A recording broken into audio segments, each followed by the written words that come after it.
Hello, my name is Rivas Mayoki, and I wanted to try and talk about Shang-Chi, the Legend of Ten Rings from Marvel, that I watched in the cinema lately.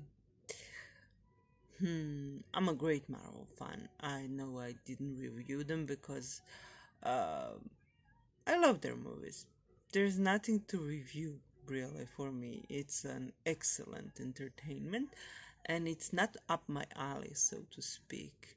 It's not the type of fiction I usually write, although I wouldn't mind if I would write something like it one day. It would be immensely fun.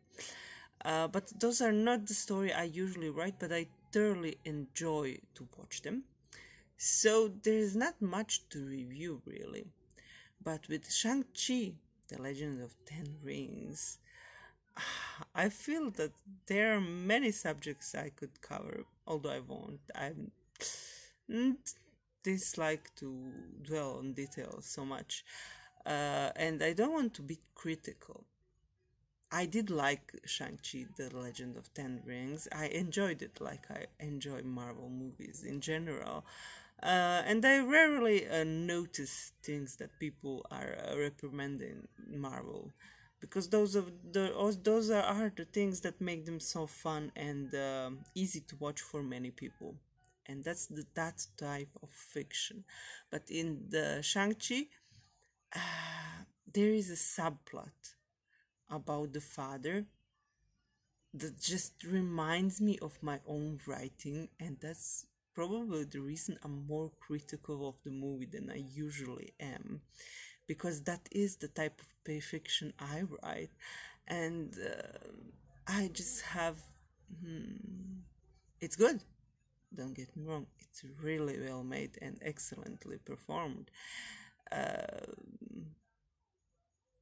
But when you put something so nuanced into a movie that is about the black and white struggle between good and evil, there is a clash of perspective, the clash of the narrative, the clash of the worldview.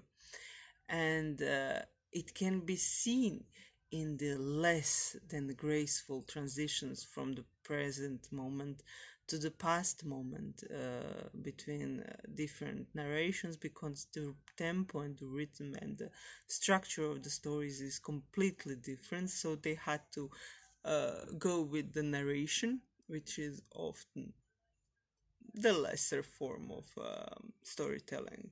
It's always show and not tell in fiction. When you show it in a scene, it's always better and better received than when you tell the audience what to feel and what to expect of a scene. So, what did I want to say? Tony Leung. How do you say it?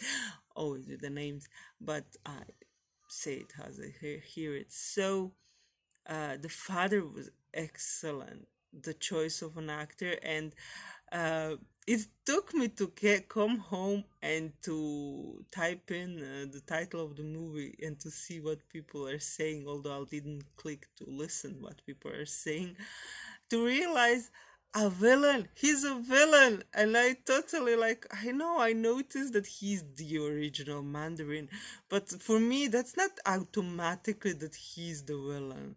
Oh, he's the villain of the story. For me the villain was the flying hydra type of a dragon, which again, a bit offended. But never mind, that's my vanity. So he was the villain. All right, it's good to know. Because for me, when there is a character that did wrong in the past and when then he reforms for love, for me that's a hero.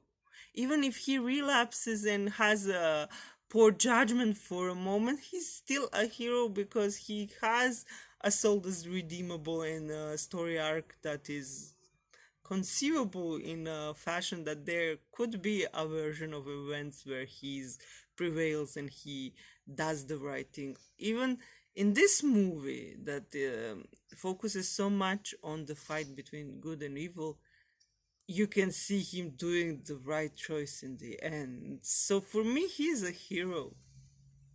I don't care if he's called Mandarin. He lives his life by the rules he understands, and when the rules change, he tries another way of living. And when he loses everything, he just returns to what he knows to do. And for me, I don't know, I the black and white structure of the viewing the world like the Western culture does. In it, you always have the struggle between black and white, and you always want for the white to win. And it's always this clean cut who is right and who is wrong. But for me, the Eastern culture, the culture of yin yang theories, from what I studied and lived through, it's just about the balance between the light and the dark. It's not about what's good and what's evil. It's always what Buddha did. Wherever you go, it's basically what Buddha did. Clean cuts it. It's the balance. You walk in the middle and you find the middle ground. You found the middle road where you don't hurt anyone and where you can live with your shadow, so to speak. You can't live without your shadow. So this movie is such a clash of cultures, and without even noticing, it's just a bummer. Because the end is what? You destroyed the darkness and it explodes with limbs swirling around. For me, just nah. I am not the fan of black and white fight, although I do enjoy the movies. It's not something I can really truly connect to. Uh, but here it's so exposed that I can see the difference between the stories I'm writing and stories I'm enjoying in. That's the difference, because my life is nuanced, always walking in the middle and always trying to find balance and justification for people and their actions, and reasons for events, and just like walking in the middle of and maintaining your balance on the wire of life. And I don't know, just to blaze in and kill the monster. I know that's the most common grievance people have with Marvel, and they are now happy that we have the Mandarin as a nuanced villain, but he's not the villain. He's just a man who had a lot of power and a very long life and has another set of rules he applies to himself. Anyway, he did the right choice in the end. He gave up his power, but his pursuit to find his dead wife. So it's so Greek mythology, Orpheus and Eurydice, and I too drew an inspiration from that source. You will see that in the future, but I don't know. I'm glad that they tried. I'm glad that they did it. I'm glad that the movie exists for us to see the difference, because for me, I was just so suspicious of the White Village. I would call it the White Magical Village.